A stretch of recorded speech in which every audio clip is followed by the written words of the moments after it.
यावेळेची आपत्ती ही भयानक आणि भीषण आहे। जणू काही आभाळ फाटलं म्हणजे काय हे दाखवणारी परिस्थिती आहे। अनेकांच्या जमिनी खरडून गेलेल्या आहेत, पिकं तर उद्ध्वस्त झालीच, घरदारं वाहून गेलेली आहेत। जे मुलं बाळ आहेत त्यांची दप्तरं, वह्या, पुस्तकं, एका अर्थी तसं पाहिलं तर अख्खं आयुष्य त्यांचं वाहून गेलेलं आहे। की गेल्या 2-3 वर्षातली जवळपास 14,000 कोटी रुपयाची जाहीर केलेली मदत अजूनही शेतकऱ्यापर्यंत पोहोचलेली नाही। साधारणतः तसं पाहिलं तर सगळे शिवसेनेचे जिल्हा प्रमुख, कार्यकर्ते, पदाधिकारी यांच्यासह मी 1 दिवसाचा मराठवाड्याचा एक मी दौरा नाही म्हणणार पण मराठवाड्याची भेट घेतली, शेतकऱ्यांची भेट घेतली। कारण तुम्हाला सर्वांना कल्पना आहे आजपर्यंत काही आसमानी संकट आलेलं नाही अशातला भाग नाही, आपत्ती आलेली नाही अशातला भाग नाही, परंतु यावेळेची आपत्ती ही भयानक आणि भीषण आहे। जणू काही आभाळ फाटलं म्हणजे काय हे दाखवणारी परिस्थिती आहे। आणि मी तुमच्याशी आत्ता बोलतोय याही वेळेला मराठवाड्यात काही भागामध्ये जोरात पाऊस सुरू आहे।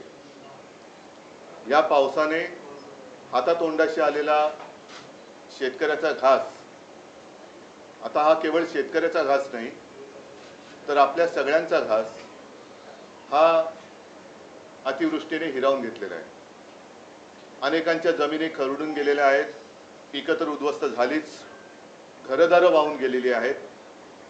जे मुलं बाळ आहेत त्यांची दप्तरं, वह्या, पुस्तकं, एका अर्थी तसं पाहिलं तर अख्खं आयुष्य त्यांचं वाहून गेलेलं आहे। आणि या संकटात भरीसभर म्हणून त्यांच्या डोक्यावरती कर्जाचं ओझं आहे। आपल्याला आठवत असेल आता साधारणतः 1 वर्ष होत आलं किंवा होईल, महाराष्ट्राच्या विधानसभा निवडणुका होत होत्या, तेव्हाही शेतकऱ्यांमध्ये असंतोष होता। तो असंतोष एवढ्यासाठी होता की त्यांच्या हातामध्ये पीक होतं, सोयाबीन वगैरे पीक होतं, कापूस होता, पण आत्ताचं सरकार तेव्हा होतं आणि हमी भाव देत नव्हते, हमी भाव खूप कमी देत होतं, म्हणून शेतकऱ्यांमध्ये रोष होता। दुर्दैवाने आता असं झालेलं आहे की होत्याचं नव्हतं झालं, पीक जे हाताशी आलं होतं ते पूर्ण उद्ध्वस्त झालेलं आहे। म्हणजे आम्ही गेलो तो दुसरा तिसरा दिवस असेल, त्याच वेळेला ती पिकं जी काही उद्ध्वस्त झाली होती ती सडली होती, त्याचा वास येत होता। शेतामध्ये शेत जमीन जी आहे त्याच्यामध्ये ढोपरभर चिखल आणि त्याच्यावरती पाणी होतं, शेतकरी धाय मोकलून रडत होते। आणि एकूण सगळे चित्र पाहिल्यानंतर साहजिकच आहे शेतकऱ्यांनी मी गेल्यानंतर आपुलकीने माझ्याशी बोलले, हक्काने माझ्याशी बोलले आणि तुम्ही जशी आमची कर्जमाफी केली तशी आता कर्जमाफी या सरकारला करायला भाग पडा, हे ते आवर्जून आणि असे आक्रोश करून सांगत होते। आता हीच खरी वेळ आहे की या शेतकऱ्याला या कर्जाच्या डोंगरातून आणि या संकटातून बाहेर काढायला पाहिजे। जी काही मदत जाहीर केली या सरकारने ती खूपच तुटपुंजी आहे। याचं कारण एखाद्या वेळेला शेती उद्ध्वस्त झाली तर त्याला एक नुकसान भरपाई दिली तर तो एक सीझन तो कसा तरी शेतकरी तग धरू शकतो, मात्र यावेळेला शेत जमीनच खरडून गेलेली आहे। आजूबाजूनी वाहणाऱ्या नद्यांचं पाणी हे त्या शेतामध्ये घुसलं आणि अख्खं म्हणजे जमीन खरडून ज्याला गेली म्हणतात तो शब्द तिथे गेल्यानंतर कळतं नेमकं काय आहे। वरचं पीक तर गेलं, जमिनीवरची ती माती गेली आणि अक्षरशः तिथले दगड आणि गोटे मुरुम हे सगळं वर आलेलं आहे। ही जमीन सावरायची झाली, परत जर का पीक घेण्यायोग्य करायची झाली तर किमान 3 ते 5 वर्ष लागतील असं शेतकऱ्यांनी मला सांगितलं।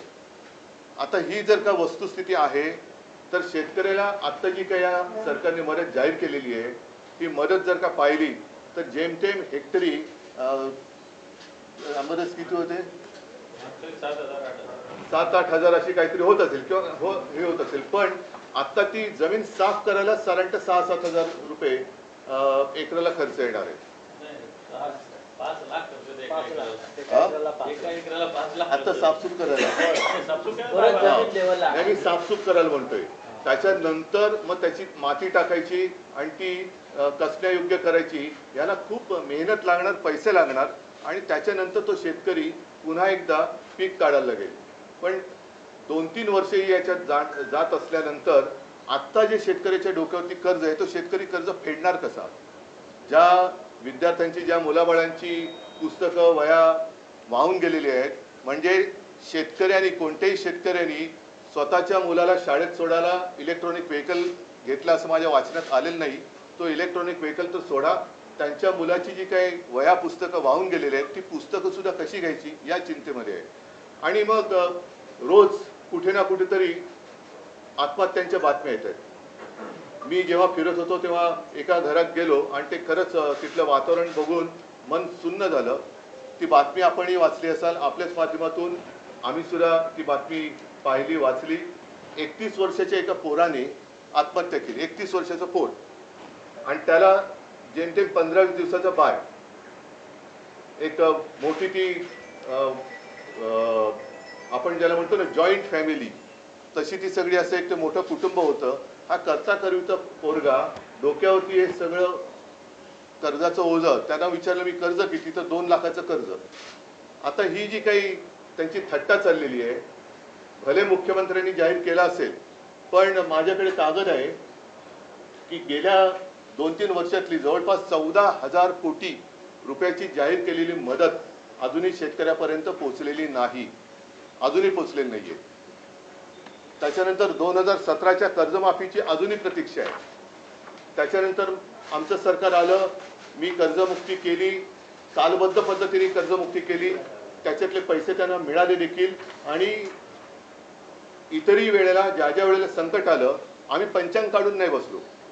जे आत्ता मुख्यमंत्री म्हणतात मला याच्यात राजकारण आणायचं नाही, पण जर का केवळ शेतकऱ्यांना न्याय त्यांचा मिळवून द्या, त्यांना मदत करा असं बोललं, याच्यात जर का मुख्यमंत्र्यांना राजकारण वाटत असेल मग जरूर ते राजकारण त्यांनी समजावं. याचं कारण आपणही बघितलं असाल की मुख्यमंत्री तिथे गेल्यानंतर ज्या शेतकऱ्यांनी मदत नेमकी कधी आणि किती करणार एवढं विचारल्यानंतर ते बाबा राजकारण करू नको, आणि त्याच्यामागे पोलीस लागले.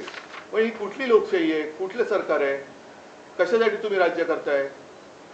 ही विविध नैसर्गिक आपत्तीमध्ये झालेल्या नुकसानीकरता मंजूर करण्यात आलेल्या निधीची यादी आहे, आणि ती साधारणतः अवेळी पाऊस पासून ढगाळ वातावरण, सततचा पाऊस, सतत धार ज्याला म्हणतो, अतिवृष्टीमध्ये आहे, चक्रीवादळ आहे,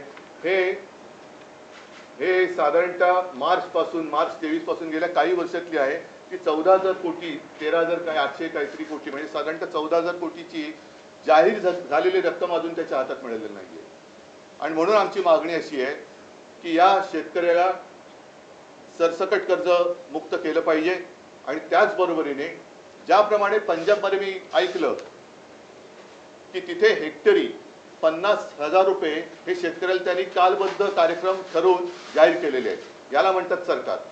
तसंच महाराष्ट्रामध्ये सुद्धा एक आहे ना, पंजाबमध्ये 1600 आणि हिमाचलला 1500 कोटीची मदत पंतप्रधानांनी केली, अजूनही आपल्याकडे केलेली नाहीये. पण पंजाबच्या मुख्यमंत्र्यांनी जसं हेक्टरी 50,000 रुपये जाहीर केलेले आहेत, तसंच महाराष्ट्रातल्या सुद्धा सरकारने, डबल इंजिन आहे ना, आणखीन त्याला एक डबडं लागलेलं आहे. म्हणजे डबल इंजिन आणि किती त्याला डबे लागले त्याची कल्पना नाहीये.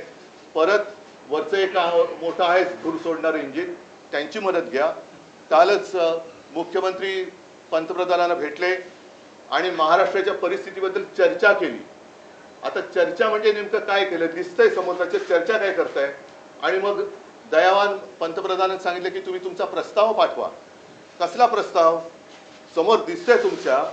आज केवळ महाराष्ट्रामध्ये निवडणुका नाही आहेत म्हणून पंतप्रधान इथे येत नाही आहेत का? बिहारमध्ये निवडणुका आहेत म्हणून पंतप्रधानांनी बिहारमध्ये आत्ताच निवडणुकीच्या पार्श्वभूमीवर तिथल्या महिलांची मतं मिळवण्यासाठी 10,000 रुपये त्यांच्या खात्यात केंद्राकडनं टाकलेले आहेत. 75 लाख महिला. म्हणजे तुमची मतचोरी पकडली गेल्यानंतर तुम्ही काय बिहार खरेदी करायला निघालात? बिहार तुम्हाला काय खरेदी विक्रीची गोष्ट वाटली? आणि अजूनही आमच्या लक्षात आहे की 5-7 वर्षापूर्वी बिहारच्याच निवडणुकांमध्ये याच पंतप्रधानांनी जवळपास 1.25 लाख कोटीची मदत तिकडे जाहीर केली होती. ती मदत मिळाली की नाही मिळाली मला कल्पना नाही.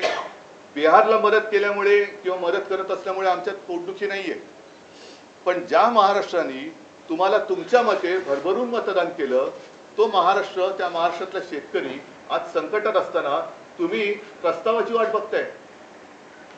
हे सरकार आहे, कुचकामी सरकार आहे. आणि म्हणून अजूनही आम्ही याच्यात राजकारण आणत नाही. आज मी मुख्यमंत्र्यांना असं म्हणा, शेतकऱ्यांच्या वतीने हात जोडून विनंती करतोय की तुम्ही शेतकऱ्यांना कर्जमुक्त करा आणि तुम्ही शेतकऱ्याला हेक्टरी 50,000 रुपये हे तात्काळ जाहीर करून तालबद्ध स्वरूपामध्ये त्याचं वाटप करा. बँकांच्या नोटिसी ज्या शेतकऱ्याला जात आहेत त्या पहिल्या नोटिसी थांबवा.